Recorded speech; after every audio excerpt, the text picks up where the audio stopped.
Alrighty, welcome back. Today we have another betting channel video. We have college football, week 10 of college football. We are almost done.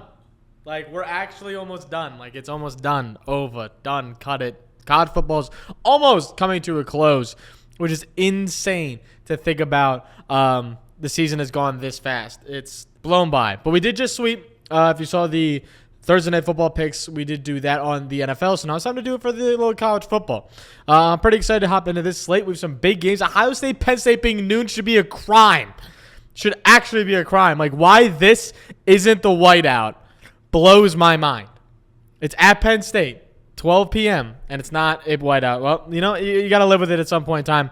Today, we're going to look at Will Howard, though, to go lower than 232.5 passing yards. In big games this season, he's only hit this about one time. That was against Oregon, and that came off almost 10 more passing attempts than his average per game. He's averaging about 25 passing attempts per game, which you can see right about, where the hell is pass attempts? Oh, right here. 25.9, so 26 pass attempts per game.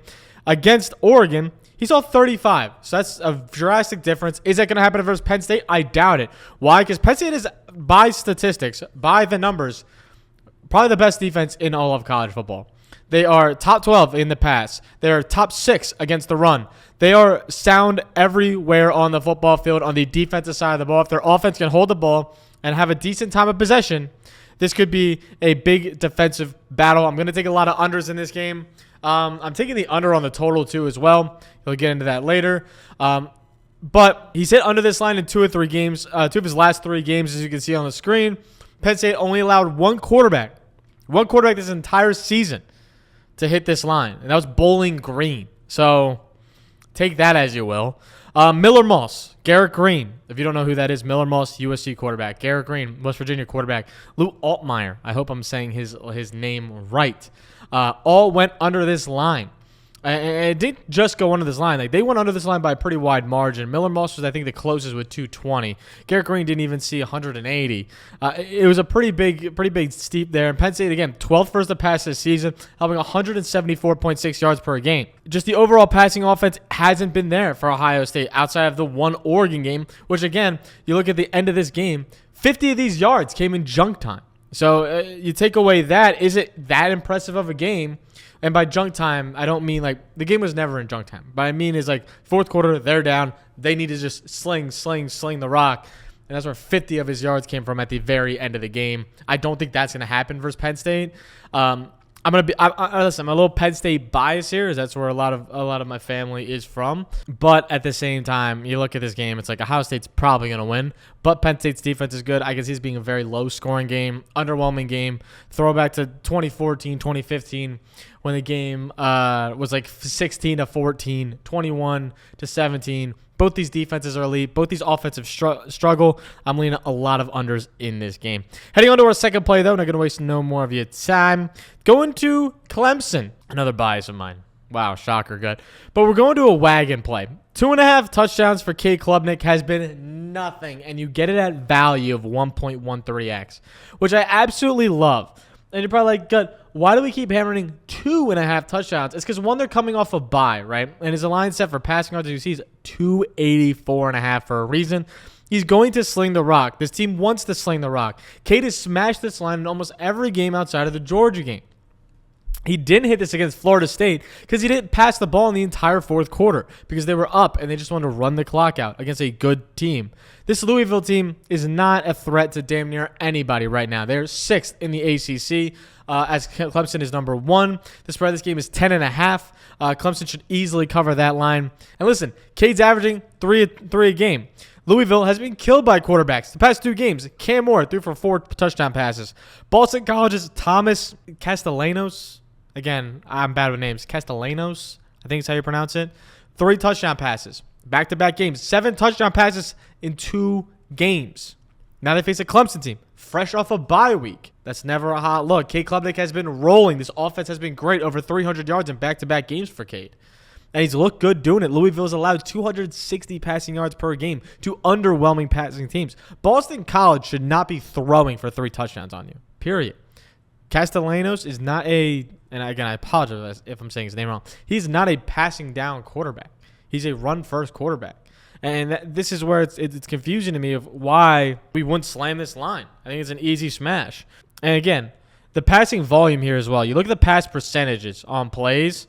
The past 2 games, 75.6% and 65.7%. That means they are passing the ball almost 66+% of the time. Obviously, lower in blowouts. I don't see this game being a blowout. I see it being about 14, 15.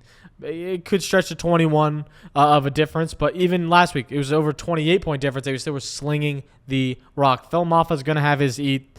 He's going to do well himself. His lines are juiced out the ass, so I'm not taking that. But I love the 2.5 touchdowns here for Cade once again. I think he's going to continue to have 3 touchdowns until we get down the end of this stretch, where it's going to be a little bit harder in the ACC play. But Louisville isn't a competition in my eyes. I'm sorry if you're a Louisville fan. Your defense is not scaring anybody. On to our third play. But before we get to my third play, if you're wondering, we'll start with what I'm on right now. Props.cash. If you're not on Props.cash, use code GUT25 if you're a big-time bettor. If you don't bet a lot, I wouldn't suggest it. It's not worth the money because it is a monthly payment. But if you do bet a lot, code GUT25 and you'll get 25% off your first month. But make sure you're taking all these plays on Underdog, because when you sign up on Underdog using code BDGE, not only will you get a free line for this weekend of Sam Darnold at half yard, you'll also get Baker Mayfield at half yard. You get 2 free squares up to $1,000. Plus, you'll get profit boosts as well, up to 31% profit boost on your plays. So it's just free bread, and you love to take it.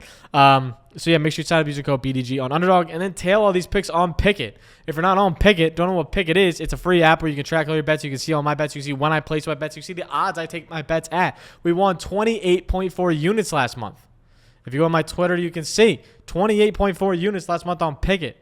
Love to see it. Make sure you follow me on Pickett. The link is in the description. Lock in. It's absolutely free to be on Pickett. And our last bet is going to be the Iowa-Wisconsin game. You already know who we're going to. The boy, probably right now, the second, third best running back in all of college football, Caleb Johnston. He's seeing the volume. He's seeing the yards. There's no reason to get off this play against a Wisconsin team that has been very middle of the ground versus the run game. They've allowed middle big games. And what I mean by that, they haven't allowed the breakout 100-yard games often, but they're consistently giving up 80 yards, 70 yards, 80 yards, 90 yards. They're probably like gut, but that's all under this line. That's also under teams that aren't Iowa right now. Iowa pushed the defense of Ohio State out the way. Now, again, he went under this line, but he soared over his betting line during this point in time. And same thing with Michigan State. He lost on a hook on Michigan State. His line was 98.5, and he hooked on that one, which hurts. I didn't take that one that week. But, yeah, Caleb, again, is a guy that could explode, could have a big game. 102 rushing yards isn't much for a guy that sees almost 18 carries a game, or over 18 carries a game at 18.3. You see multiple games, 25, 21, 25, 21, then back-to-back 14, but 14 was all he needed against Northwestern to have 109 yards as he breaks some big runs, 40, 75, 53. This Iowa offense will pound the rock, pound the rock, pound the rock, pound the rock, pound the rock, and give it to their best player every time, and that is Caleb Johnston. He's going to continue to see crazy volume in this offense. He's seeing almost 8 rushing yards an attempt.